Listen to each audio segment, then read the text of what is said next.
Welcome to the Exchangors podcast, covering the world of creative deal structuring, financing, value adds, and income generation in real estate.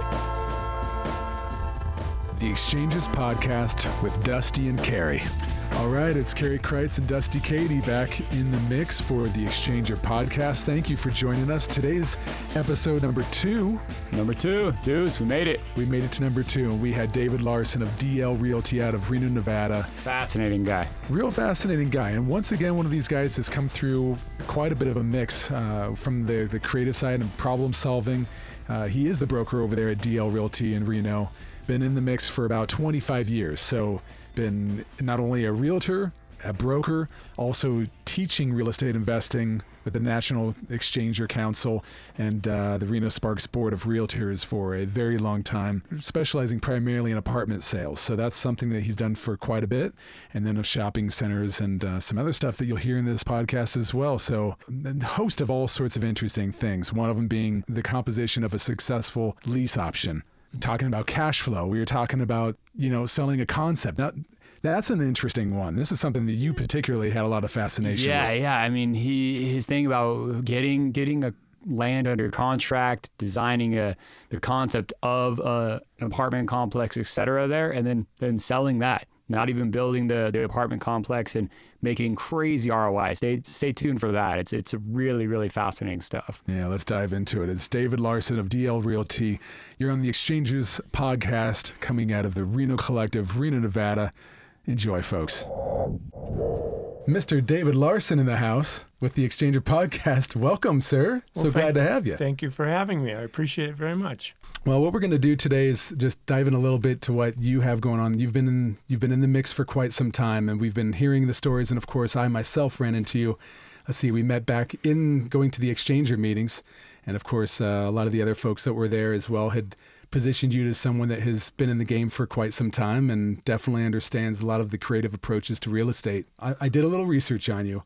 I looked in on the LinkedIn and a few other sources, and I saw what had been the initiation being aerospace, and what looked like you may have been looking at possibly originally starting off as an air traffic controller, but somehow ended up in real estate. What's the story here? You did some research. That's pretty amazing. Yeah, I qualify for the United States government isn't that intelligent, and they gave me a piece of paper that says I could be an air traffic controller, which I never did. And I was actually in retail. I was in the bicycle business, and I got into real estate totally on accident. It was just a fluke. So what was that fluke? How'd that pan out? Well, actually, we were headed to Mexico on our sailboat, and a friend of ours called us and said, "Why don't you come up and go skiing for the season and then head to Mexico?" And we were going to do that. Well, I ended up getting stuck in Tahoe for a number of years.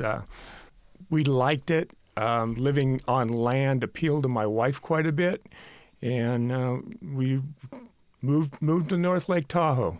So you went from the sailboat to a ski bum, huh? Sailboat to a ski bum. That's a good transition right there. Yeah, it was good. And bum was it, as I mentioned before. I didn't have a job at the time, just playing around, having a good time. What was it for you back in those days? When you said that your buddy called you up, what was it that he was looking for you to engage with? Oh, no, he just wanted to go have a good time and a party. So that's what we did, and we did a good job of it. And I truly believe in goals in life. If you have a goal, you're going to achieve it. And I was sitting in my apartment on North Lake Boulevard, and I was watching reruns of Mr. Ed with a six-pack of beer next to me, and I realized this wasn't going forward too fast. So I said, I got to stop, and I looked at real estate, did a no money down seminar. And one thing I can say about no money down seminars, I think everyone should take one or take many and understand that every one of them you go to will work at some time in some market, but probably not in this market at this time. Right. So it's good education. But I took a seminar. Most people don't do anything. And my wife and I, we did. We moved ahead and we bought a fourplex. And that was in Tahoe at the time? Yes. Okay. You bought a Yes. full fourplex in Tahoe. That was your first investment. Yes. After That's- one seminar, that's talk about going after your goals. What year are we talking about here? Well, I'm going to use 1990. Okay. 1990. 1990. Yeah. Okay. And the 19 environment back at that point in Tahoe, what was that like? I'm guessing a heavy buyer's market, one would assume. Tahoe's an interesting market in that if San Francisco, if there's any sort of blip, Tahoe falls flat on its face. It's very cyclical. We played that to our advantage and got lucky, really. And it was really, it was sort of a buyer's market when we first got in there. Speaking to that particular deal, what did you do?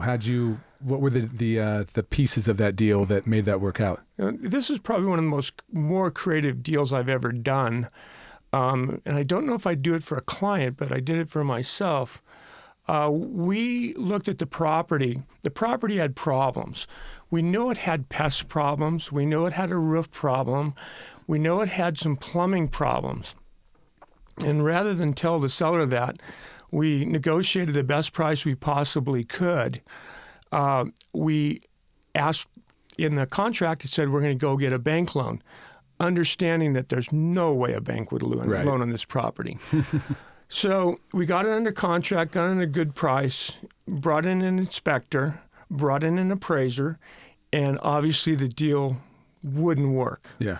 So you knew this up front that it wasn't going to go through with the bank loan and with the right appraisal amount. Correct. And Correct. was that part of the strategy that you had learned? Oh, The program that you took? yeah, and I think it's just me being a little snidely too. So we Well played. We knew it would fail. The owner was in Sacramento. The property needed money, and it needed fix up.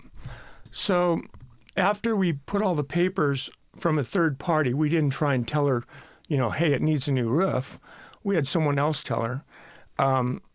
We said, we'd still like the property, but you're going to have to discount it. You're going to have to work with us a little bit. Yeah.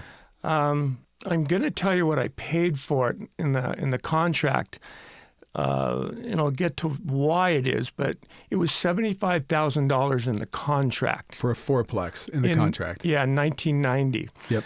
There's a reason for me telling the price, and I'll get to that at the end, but we negotiated it down from there. I think we dropped $10,000 off that and got it for $65,000.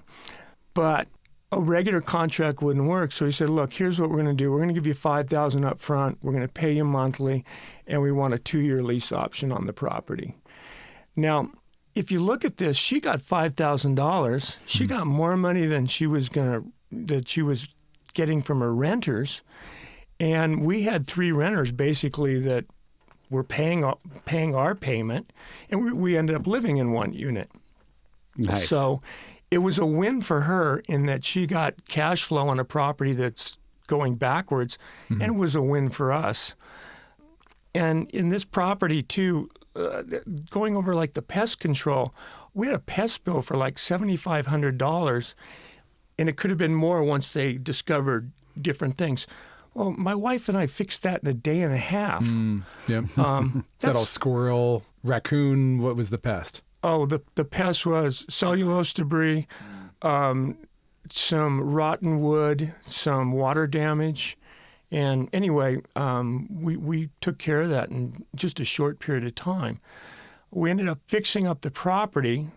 We ended up getting a bank loan on the property, and I never wanted to sell the property. It was a great property. It cash flowed well, and but what I ended up doing is I'm looking at my balance sheet saying I just increased my equity this much. Yeah. I got to keep going. So I didn't have a job.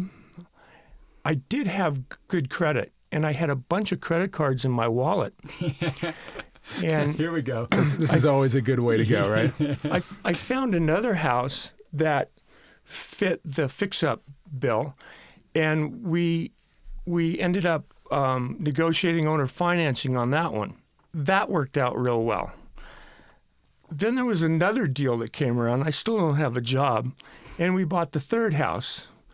We put the third house on the market, and it didn't sell. So now I've got in a cash flow bind. I swiped my credit card at the grocery store trying to get a loaf of bread, and I'm kind of shaking. We found a buyer for the house. They were dickering over the price of the house, and I said, "Look, you're wasting my time, but do you want to buy this fourplex?" And they said, "Sure." And anyway, they bought the fourplex. They bought it for $160,000, I believe. We came out fine on it, and it solved our immediate cash flow problem. And that was within what period of time from the acquisition of the fourplex to selling it? 18 months. Oh, quick. wow. Okay, gotcha. And in the meantime, you guys had moved into one of the units in the fourplex. You guys did all the work to fix it up, and then Yeah, and we moved out, and then we moved into the house, and we're fixing up the house. okay, nice. Okay. The point there is, if you look at that fourplex now, if I look at real estate investing, the tortoise always beats the hare. It looks, too conservative, but holding property and keeping property and getting the cash flow and waiting out the time. If I would have had that now, that I'm sure that fourplex is worth, $800,000. And I'm guessing Incline Village, is that? No, Oh, Kings Beach. Kings Cady. Beach, gotcha. Kings Yeah. Beach. But, very nice property. Yep. And I didn't keep it, And at the time I couldn't because I was eating my profit. Yeah. That was a big mistake. But I'm sure that mistake propelled you to learn a lot and know moving forward, like you said, hold on to the properties now. And the majority of the time, it's going to be a good investment if you hold on to it long enough. Yes. And if you buy for cash flow and you really look at the cash flow and understand markets are cyclical, they do go down, but rents tend to go down slower and less than values in a negative market. And if it cash flows, you can hold it. It doesn't hurt to buy something saying, "Hey, this is a great buy. It's $100,000 less than the property down the street," but each month you pay for it. That's not smart. Yeah. And what was your next step? The next step was moving to Reno, and that was another accident. My wife was going to school at UNR, and we just came into Reno. We bought a house in Verdi. We bought a house across the California border, which was another mistake in that we You just didn't wanted to pay higher taxes, huh? Well, the taxes wasn't an issue because we got it for so cheap. What was the issue is we realized that if you look at that properties in California, the market from Reno wouldn't go to California. I didn't know that, I didn't see the line, but there's definitely a line Even there. with the 5 miles or 7 miles, whatever it is, over It was to Verdi. a quarter mile to the county line okay. from my house. Gotcha. Crazy. So, but that house we sold, and it's probably one of the only investments I've broken even on. I just lied to you. I've broken even on other ones. I've lost money on other ones. that you're welcome to talk about, though, right? Yeah. But I just didn't understand the market and made that mistake. So at this point, were you still no job, still primarily just buying houses and renting them out and trying to make your way that way? I actually found out that I prefer the transaction more than the sawdust. My wife loves to put up walls, take walls out. She does it herself. I had to talk her out of putting a roof on a house we bought. Took me a month to get her off the roof. So I got a real estate license, and that was my job, is doing transactions for other people. If I remember correctly, I think just before we turned the mics live, you mentioned that the first stop that you had after getting your license, was that Keller Realty? Was that with Jim? No. My first stop was a complete mistake. Okay. My first stop. You don't have to say the we have a brokerage if theme you don't going on want to. No, I can say because they're out of business. Oh, okay, good. But it was the Prudential. The challenge. It was a big house, and the challenge with the big house is they're going to teach you. There's 3 ways to sell a property. You can go cash, VA, or Conventional. Yeah. Which just put the blinders on. Now, as a broker with 100 agents, I understand why they're doing that, but I can do things much more creative and enjoy doing things much more creative. Well, when you were talking about that, so obviously you started off with them, and how long were you with them until you realized that you needed a little bit more of a flexibility in your ability to craft the deal? Probably 2 years. 2 years. Okay. Yeah. Was that being with around other folks that were a bit more creative or thinking outside of the box, or was it just the fact that you on yourself, you were seeing the limitations in front of you? I saw limitations. Okay. It's nice being around people that are also creative and of like mind and are thinking outside the box. Yeah. So 2 years passed by, you part ways. Correct. And then next step? Next up, I went to work for Maggie Bird at Remcor. And Maggie had a good training program. She was very good. I ended up teaching a little bit with Maggie.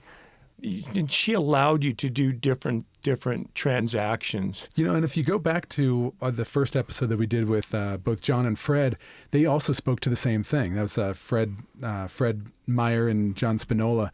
They were talking about that they had also been there, and there was a very creative environment or a problem-solving environment that's very unique in the industry for a brokerage in general. And they spoke very highly of those moments, and it sounds like it had an impact on you as well. Yeah, it was very good. I am a broker. I only oversee one person, and I kind of like it that way.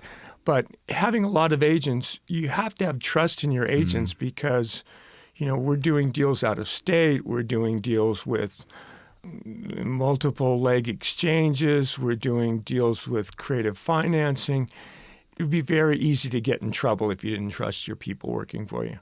Sure. So the culture that was built there at Remcor was, we want you to get creative. We want you to find interesting ways to help your clients acquire real estate. And so that really set the groundwork for you for moving forward in your investing career, just personally as well. No, I took a backseat to investing. I ended up moving in and working with Jim Keller. I'm going to tell you about a transaction that I did for a client, if that's okay. Yeah. I found out that I like working for people more intelligent than I am because I can learn. And also I think that there's more people and more intelligent than I am than down here. So there's more. It's easier to go up. Huh? There's more people, and it was just easier. And a gentleman from Colorado came in, and his mother owned the first floor of the Arlington Towers. I'll tell you that. That I sold for him. But while he's in town working on the sale, he goes, "What's the best piece of land in Reno?" And I said, "This piece of land's the best one." He goes, "Great, let's go look at it." He says, "Great, we're going to write a contract on it today." Bare land. Bare land. Okay. He wrote a contract where I had to take my commission back on a note, so I'm getting no money up front. He asked for seller financing, and he was into the deal for very little money, I think $25,000. While he's in escrow, he went to an architect, got a rendering drawn on the property, and we marketed it, and we sold it as a finished Concept. Apartment building. Okay? So before you never even built it, got the drawings, Never got even the land. closed escrow before we started marketing. Brilliant. Okay? He ended up walking away with about $300,000 on a $25,000 investment. I thought that was pretty cool. Not a bad ROI, huh? No, it was brilliant. The people that he sold that property to was a student housing developer. And they travel all over the United States building student housing condos at the time. The condo market crashed after this, but they did student housing condos. They have their own sales team. I asked for a 1-month listing prior to them bringing it in. And anyway, I sold $15 million worth of condos in a 1-month period off of a rendering, following the example that was given to me from the gentleman who bought the land. Yeah. Wow. So let's unpack this a little bit, because this is amazing. So gentleman comes in, says, "Tell me where the best piece of land is." Draw up a contract that basically gets him in there for hardly any money down at all. He had you roll your commission into a note as part of that, and then he puts together a rendering to develop an apartment complex, and you sold that, and then you're able to then sell the condos that were going to be developed on the same piece of land? Correct. The first transaction, I was paid when he closed escrow on the second to the developer. Yep. So I had a note that paid nothing, but I got paid when the second person bought it. Interesting. What did you do as an agent to maintain your involvement in that property for future sales, as opposed to only having been involved with the initial land acquisition and the sale to the developer? What did you then do with the developer to make sure that your hand was still valuable for their ongoing sales? Well, basically, when he said he was going to bring his own sales team in, I panicked and just think, what am I going to do? What am I going to do? How am I going to do this? One interesting thing in the law, in Nevada law, be very, very careful about selling something that doesn't exist. If it doesn't have an APN, understand that if you don't jump through a number of hoops that the real estate division requires, you might end up fined or in jail. So I studied what I had to do to sell something that didn't exist. Yeah. And I said, I want a 30-day listing. So, And showed them that, hey, I understand this Nevada law and I can go and sell these. I didn't even mention it to them. I just said, I'm going to sell it. Okay. And then you sold $15 million worth of condos in 1 month. Yeah, I took reservations on $15 million. Wow. Yeah. And that development, how long did it all take for everything to get finished? It was about 18 months for everything to get done. And so did you get paid then at the final, like once? Yes. Okay. Yeah. Specific to Nevada, what were an idea of some of the hoops that you had to go through to make sure that you knew that you weren't going to have an issue when you started selling in such a way, a property that didn't yet exist? Because I'm wondering, I mean, if there was an opportunity that anyone wanted to do something similar, what kind of, what's a resource that they need to look for? Is it just a call into the division to be able to find that information out? What I would do is go to Nevada revised statutes, read what is required, and then I would make a call to the division. The reason for the call is the list of things required. If you actually did all of them, I'm saying on this project it would have cost $250,000, and we satisfied it for a few $1,000s. And yeah, you want to see what they see. What brokerage were you with at the time when you did that one, if you're able to say? Yeah, that was with Jim Keller. Okay, so it was with that gentleman. I believe you actually spent quite a few years with Keller Realty as well. 10 years. 10 years. Yeah. Now, Jim Keller is definitely one of those within the Reno market that has been a big player in problem solving and creative approaches and conventional approaches to real estate. What was your experience working there, and what have you brought with you that you now incorporate into your own brokerage? I'm going to say I'm a little more conservative than Jim or Maggie. I've learned quite a bit. Now, Jim, I'm going to say, is very smart. There's a group called the Society of Exchange Counselors. You need to be brought in there. You need to be voted in. And they'll do transactions all across the United States. So in working for Jim, it opened up the United States. I've done transactions in numerous states. That can be a benefit to a client. In some things are, if I were looking at a triple net leased investment, I definitely wouldn't do California or Nevada. I would go the other side of the Mississippi for cash flow. So Jim really helped. His connections were very good, and it was that I brought in a little bit in my brokerage. But I'm going to say I am a little more conservative. Okay. And as I get older, I'm more and more conservative. Well, there's a lot of responsibility hanging over your head as a broker, so it makes sense that you want to take a similar approach from what you've learned. So now, with your own brokerage, what's your main focus now? Do you have a specific niche? I know there's a little bit talked about like multifamily and retail, but is that what is your focus now? As my focus, my heart, I love development. I really do. I love development. The challenge with development in the last crash, I'd worked 3 years on a project and didn't get paid, because everything just went. So I focus primarily on apartments, and I do small to medium-sized apartments, and I market them as a niche. And gentleman working for me has 12 years of property management in apartments. So Chris McCain is a huge asset to me and knows quite a bit about the apartment market. I'd love to dive in, if you're okay with it, dive into a deal and just see just something kind of fun that you have done that over the years has struck you as something very entertaining. I think the most fun transaction, and you remember I said I like clients more intelligent than I am? Yeah. I had a very high-profile, very intelligent lawyer, and I sold an apartment building in a 1031.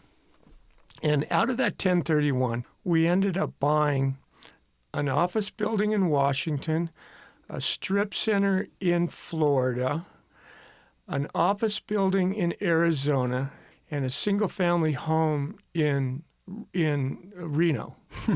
Now, I'm not going to go into the details, but him being a lawyer, he did some of the most creative things with the 1031 that I would never have the guts to do.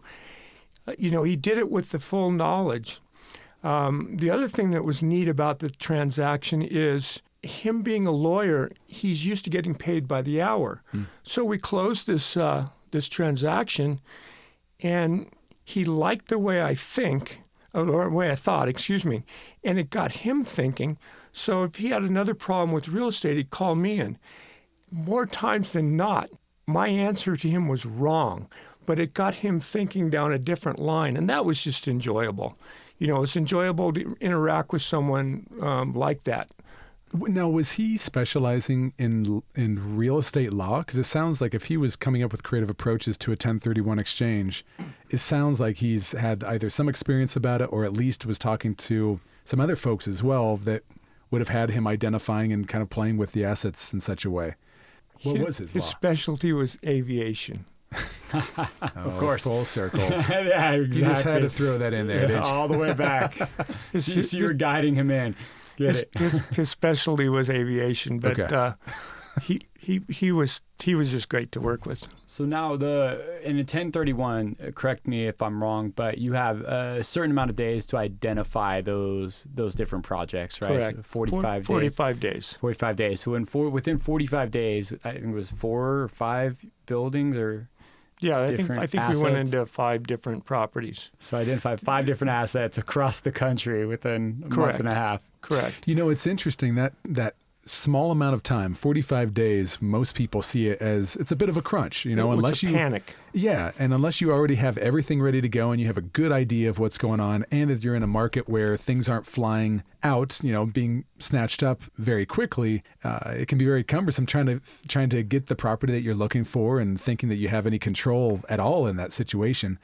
How did you execute so many different deals? Did you already have a roster of all these properties? We're selling the apartment building, and when we put it in escrow, we started looking right then. We probably did due diligence on 15 properties, to different levels. Obviously, you can't do full due diligence on 15 properties in that period of time, but we eliminated a number of them. We also used exchangers that I knew and trusted across the country, and the mix was very interesting in that his cash flow was just phenomenally good. But to get your point about time is we started way before the property closed. Mm-hmm. If you look at the 45 days, you have to identify the property. You better do all your due diligence on the property, because sometimes things don't close. You better be ready to close. Yeah. 20 days into it. Especially when you have 5 on the line at the same time. So it's panic. You just run fast. Yeah. So that deal, the main motivation was to move into just more cash flowing assets out of the rental property that he was currently in. Correct. And the one that he had was relatively manage intensive. We wanted things that didn't have that aspect. They weren't management intensive and cash flowed well. Any of those 5 that had more of a creative approach to them, or was it fairly straightforward exchanging into just properties that would meet his specifications? Out of the 5, 4 of them just did phenomenally well. The 5th was creative and didn't do quite so well. The 5th was a REIT, real estate investment trusts. REITs can work very well for people. The problem with them is you don't have control, and the person in control of this one thought that the market was going to go up forever and held on to it, and it created a challenge. And that just because they weren't managing the assets right? Correct. Okay. Ultimately, you're right, yes. Interesting. That's one thing I haven't played with at all is REITs, nor do I have much of an interest to. If you look at Park Lane Mall, before they demolished it, it was owned by a REIT. And a REIT's value isn't necessarily driven by the underlying asset value. It's driven by the perceived value and the PR people. If you went into their sales office, they had this great big model of what they're going to do, which they obviously didn't do. But that's where the value is. That's scary. You really need to do your due diligence on a REIT. Have you yourself invested in any REITs? No. I hear people talking about REITs a lot. I have a friend who actually just called me the other day asking for, my opinion on it. And I kind of gave him the same advice. Like, look, you really need to know who you're investing with. And it could be a great passive investment. Really understand what their strategy is. Are they looking for a long-term cash flow, or are they trying to turn it in a couple of years and you make a good return on your cash? So it can be great, like you said, or you could get in with the wrong people and that great passive investment is just a big loss of money. Well said. So I'd like to go back to your personal investments that you've done. I mean, we talked about the fourplex. We've talked about a couple of the single family homes as well. Looking back on it now, how would you have handled those differently? What was the environment going on back then, and what strategies would you do, either going a little bit more creative of an approach or taking something a bit more conventional? How do you think you'd handle those situations? Have you thought on it? I think I'd be less creative. If I would have just done the fourplex in maybe one house, I wouldn't have been in a cash flow crunch. And it came down to that. The marketing time was longer. My assets weren't strong enough. If I just would have slowed down a little bit, I think everything would have come out fine. But, again, if you look on the balance sheet, I just made up $50,000, $100,000 here. This gets exciting. Well, you can't buy a cup of coffee with your balance sheet. You need cash flow. Yeah, so I guess the lesson there is slow down a little bit, make sure the numbers are actually going to work as you progress and get more properties. And like you said, that $75,000, $65,000 fourplex is worth 10x that today, right? Right. Yeah. Now, with your investment portfolio, have you decided to slow down, or are you're over the next 20 years after that, or have you tried to ramp up at any certain time? I've slowed down. Hopefully you can learn from my mistakes, but I'm going to tell you another mistake I made. We did the apartments. The exciting thing is I sold the $15 million. I also sold another $30 million behind that for other people. I got really excited, say this formula works, I know what I'm doing, and went ahead. The crash happened. $15 million out of $45 million got built. But during that time, I saw that I'm making X. The developer's making 20X. I want to be a developer, So I got so excited, but I couldn't find enough entitled apartment land. So I looked around, I could find industrial land. And I could make these drawings all day. And if I could sell this, I'm on a roll. And I went out with a partner and we bought land out in the Reno Industrial Center. Well, 10 years later, I still have it. It's free and clear. It doesn't really hurt me, but it doesn't do that much for me either. So getting greedy and seeing the developer's money and then trying to duplicate my sales method of selling off of renderings, tied up a lot of capital. However, at the same time, you could have hit a home run with that, right? And you never would have known if you didn't go for it. And I actually had, we were going to build small industrial, they call them incubators. People grow businesses out of them. We had 5 of them. I had deposits on 3 of them, and then the market tanked and everything went away. And you're still holding on to that property today? Yeah. Luckily, in the downturn was savage, but luckily I held on to everything, I just by the skin of my teeth and luck. So what are some things that you, having gone through the downturn, that you were doing during that point when things were as savage as they were and where you had to think a little bit farther outside of the box? What are some things that you feel saved you or pushed you a lot further ahead than you would have been otherwise? Luck. Okay. Better be lucky than good, huh? Luck. Okay. I got lucky on a couple things and didn't lose them. Were you buying through the downturn? No, I didn't have the cash. Obviously, people who had the cash bought through the downturn. Fantastic. I sold a number of properties. I'll use real numbers. A friend of mine, we bought a condo, $25,000. 8 years later, we sold it for $105,000. And all that time, he had a nice positive cash flow. Crazy numbers. Yeah, I think who knows where the market's going, but everyone's just assuming that at some point in the next few years we may see a downturn, right? And I know some people who maybe don't know any better. They're kind of rooting for it. But what they don't realize is what you just said. You need cash to buy. If their prices drop, but the bank doesn't give you a loan, then you're at the same place you are today. And I think that's definitely an overlooked component of that. If you have it, great, you're going to do well. $25,000 condo turned into $105,000. That's awesome. But if the banks aren't there to loan you the money, you're not going to get anywhere with it. On the bank step backwards. Again, you hit it, nailed it. So we're sitting here. It's mid-December 2019. Market's still strong. There's talks about possible corrections and things along that line. Having gone through the downturn, what would you recommend to a lot of folks that are investors, as best as you're able to see, that might be able to help them either free up cash or better position themselves so they don't get caught with their pants down? You can never predict the market. You can't predict a downturn. You can't predict that we're going to go up. There's too many variables. If someone tells you it's going to go down X amount, I walk away really quick. So we don't know. And as I get older, the more I know that I don't know. Okay, that I'm positive of.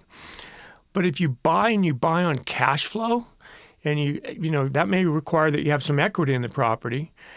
I sold an apartment building, very little money down right before the crash. Its value went down 50, 60%. But every month, the guy got $2,000, $2,000, $2,000, $2,000, $2,000, and then and then $3,000, and then $5,000. How long can you hold on to something like that? Indefinitely. Yeah. Yeah. And cash flow is king.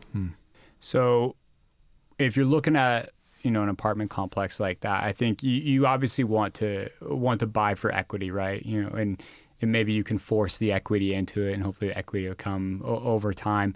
Are there specific parameters that you or your clients look for in terms of the cash flow ROI that they want to get to ride out the downturn? Is it 10% on your money? Is it 12%? Is there specific parameters you kind of guide your clients towards? That's a good question, and it's different for every client. A client may want cash flow. Another client may be making too much money, he's paying too much cash flow or too much taxes, and he would rather see more appreciation on the back end. So that person may dump money into the property. So is there a blanket rate of return, or is there a blanket statement I can say? I'm going to have to say no. It really depends on the individual. What type of equity should you have in the property? Well, it depends on the individual. If you have a lot of cash in the bank or liquid assets, it's going to be different for someone who doesn't. So I can't give you a specific number. Sure. Well, I think that speaks to how you're serving your clients, and is really understanding what their needs are. Yeah, if they need to take a loss, or if 4% is great for them and they're comfortable with that, then that's what's going to work for them. Each individual dictates that number. Sure. So where are you going from here? You've been in it for a while. You're playing the game strong. What's future look like for you, Mr. David Larson? Well, the future for me looks bright. Everything looks good. It looks bright for me. I'm taking time off. I'm 67 years old. I take time off on Monday, Wednesday, and Friday. I don't come to work till noon. I'm riding my bicycle. It's a little cold now, so I'll go skiing. I'm enjoying life. My investments are good. Everything could always be better, but I can't complain. Life's good. Yeah. And I'm around young, smart people like you two, so it's good. There's a reason you're in here. Remember that whole thing about being around people that are smarter? That's why we brought you in here. So thank you. That's you for us. Kind of selfish question. Where is your portfolio in terms of, is it mostly single family? Is it mostly apartments or industrial? Like, what's the percentage that you have? My portfolio is pretty bizarre in that I wouldn't plan it this way. It happened. My portfolio's in notes. My portfolio is in land, and my portfolio is in single-family homes. When I look at the single-family homes, and I don't own many anymore, I've held them for a long time. And every year I do a cash flow analysis of them, and it just blows me away what the factor of time has done to them. How much mortgage I'm paying down every year. What's my cash flow? What's the appreciation? And time has just made this investment that's, it was a good investment at the time. It just looked friggin' fantastic. So, okay, here's the old guy saying, do conservative and just hold it, and the tortoise always beats the hare, always. Sure. So would you say those single families are sort of the strongest in your portfolio now? Yes. Wow. So what percentage of your time are you spending on the investment side, and what percentage are you spending on just working with other clients? I spend 1% to 2% on my own investments and 98% with clients. Okay. Very little on my own right now. I'm not in an acquisition mode, although I would acquire things, but I'm not really in an acquisition mode. I'm just in a hold mode. Is that mainly market driven?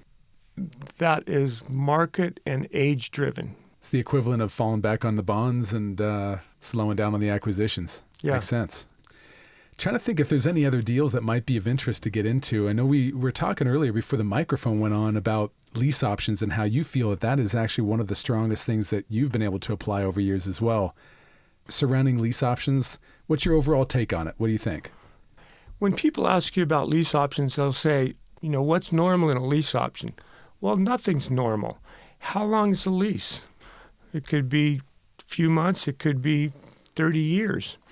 In a lease option, you don't go on title, but you can have complete control of a property.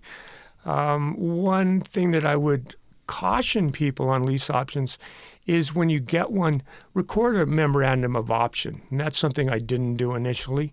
I never got stung by it, but someone could sell the property out from underneath you if your lease option's invisible. But a lease option, you can trade 2 cats for the lease option. Person wants a car, you give them a car. Different people on the other end will have different needs, and you can give it to them. It doesn't involve a bank. It just involves those 2 people sitting down and figuring out something that works for both. And you can create win-win. Now, the real estate industry does not like it. The reason being, if you're an agent and we do a lease option, when do you get paid? You might get $1 up front, and you might get something on the back end. Okay, Maybe you could get a cat out of the deal. Yeah, that's right. Or half a cat, And also, as a broker's perspective, when you take your contract and got the little checky boxes, it's hard to screw up. When you take a lease option and says, on the 13th day we're going to do this, and and you're writing this lease option, you can get really creative. It can be a novel. There's a lot of liability for a broker. So the industry is going to tell you, oh, this is terrible. You should never do it. This doesn't work. And that's a lie. What are the main components? Obviously, it's a very complex or potentially very complex concept, but what are the main components of a lease option? And if you wouldn't mind just defining real quick for those that aren't even familiar with a lease option, what was the most simple definitions you could provide for a lease? We put all this jargon in, and bottom line is it's simple. We're going to lease a property. We're going to lease let's lease a house. Let's say I don't qualify for the loan. In the down market, it works really well. You walk into a house and say, look, I'd like to buy it, but I can afford this much a month, and I'll give you this much down, and I'm gonna live in this house or not. Again, there's so many variables. So it's similar to a seller finance. However, there's the option for you to buy it, and potentially the money you're paying to the owner is going towards the principal of the purchase price. It can or it can't. Now, one problem with the monthly payment going to principal, if you go to get a bank loan in the past, you could the bank would not honor anything above what would be normal market rent. So you had to be careful about that. I don't know what the rules are today, but basically you're renting the property with the option to buy. And you can walk from the option. If the market goes down, I don't want to buy it. Mm-hmm. If the market goes up, I'm going to buy it. And then you can go sell you can advertise the property for sale, take your option to escrow and sell the property and never be entitled. Yeah. So it's actually a very simple process. We have a lease, and then we have an option to buy. But you can write either of those documents any way you want. There's nothing standard. And then you can go and sell that option. Yes. It's fascinating to me. Like you said, it's not standard. And speaking of, the name of this podcast is Exchangors. How do you get creative with real estate? And this seems like one that just has infinite opportunities for. Right, and you can sublease the property. There's so many variables. And generally, for the original seller, their motivation could be many things, but if they can just get monthly payment and don't have to then worry about tenants or maintenance on the house, et cetera, so it's still a really great deal for them at the end of the day. No, you can create a win-win. Now, you were talking about how often agents that are involved with the market in general when it comes to real estate, they tend to dissuade people from going the option route. Correct. You identify a property you're interested in for a client or for yourself. You working with the other agent has got to be difficult, trying to counsel them through the process of how this whole thing would be beneficial to their client. What are some steps that you often will take to try to win over that other client the other agent, and have them understand where you're coming from on this? Do you take them out for coffee and work it through on the numbers? Or, it's got to, I guess every case is a little bit different. In most cases, I don't want an agent involved. Okay, so these are people you're going to directly. I try to. Now, I've done it through agents, and you'll have, the worst thing that an agent's going to do is you give them an offer and go, oh no, my client won't do that. Well, you're speaking for your client. You don't know what your client will do. Now, maybe your broker won't do it, and that's understandable. So I would rather speak to a principal in that case. You got any examples? Of speaking to a principal? Well, specific around a lease option that you found to be an interesting one. Yeah, well, again, I did it for myself. I sold a house and I had no place to live. And I'm driving up the street, and there's a open house sign that owner put out. It says, for sale by owner. Yep. And my wife's in the car. I say, I'm going to go look at the house. And she goes, oh, you look at too many houses. What are you doing? And I go, I'm going in. So I went in the house, and I came back a half an hour later, and I said, we bought the house. And I sat down with the owner. I could close in 4 days, no problem. You're not going to find that in a normal transaction. I'll do the inspections on the house. The owner got out of it. They didn't live in the area. They were just there to sell it. They got their price. They got their terms. I got mine. We're both happy. And it was under a lease option. So you had an option to purchase within 4 days. Is that how you structured that? Oh, no. I basically closed on the lease option in 4 days. Okay. And then I closed on the transaction, I think, 2 years down the road. Gotcha. Got the bank loan 2 years down the road. They were willing to take monthly payments. So what was the down payment, or what was the incentive for the? It was like $5,000 or something. $5,000. You probably had it in your back pocket from. I wrote him a check. Yeah. Wrote him a check, put it down, went, got my wife. And the rest was history. Moved the bags in. Do you remember what your payments were? I'm guessing it was just market rate or something along that line. Yeah. I think we had a few $100s going towards principal. Not much. What are some of the questions, if you remember asking that gentleman or whoever the owner was, that helped you identify that this was a property you could even do this with? Asking questions. Just keep asking questions. Where do you live? What, I want to find out, what car this guy drives. I want to know everything about the person. So I just keep asking questions. And then if I think it's a fit, then I ask, well, it looks like, you don't need the cash right up front. Is that true? Yeah. In some cases, cash is a problem for people to take. They got to pay taxes on it. Or identify another 1031 opportunity. Yeah. Exactly. Yeah. So sometimes most people think, well, I want cash. I want to sell it right out. Well, not necessary. They may want payments for a period of time. So I just ask questions. And if it's a fit, it's a fit. And if it's not, you go walk. Yeah. Over the years, how many of these types of seller financing or lease options do you think you've been involved in, not just for yourself, but clients as well? Not that many. I'm going to say probably 8, 10. Not that many. That's still 8 to 10, though. That's still that many times you got into a property, your client got into a property without going to the bank, without putting a ton of money down, and like you said before, a win-win.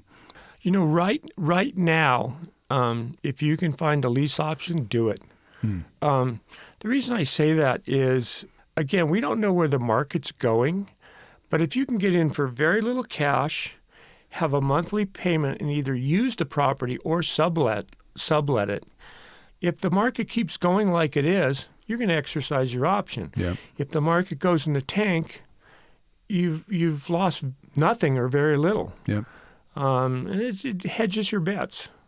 So the difference between a lease option and just a simple seller carry is the option part. The fact that if you want to, you can just simply walk away from it. See ya. Yeah. Well, and in the meantime, title doesn't transfer until you've executed your deal. Correct. Later on. Okay. And that comes back to the memorandum of option. Mm-hmm. What you don't want to happen is you put in a lease option, and then the owner of the property goes and sells the property.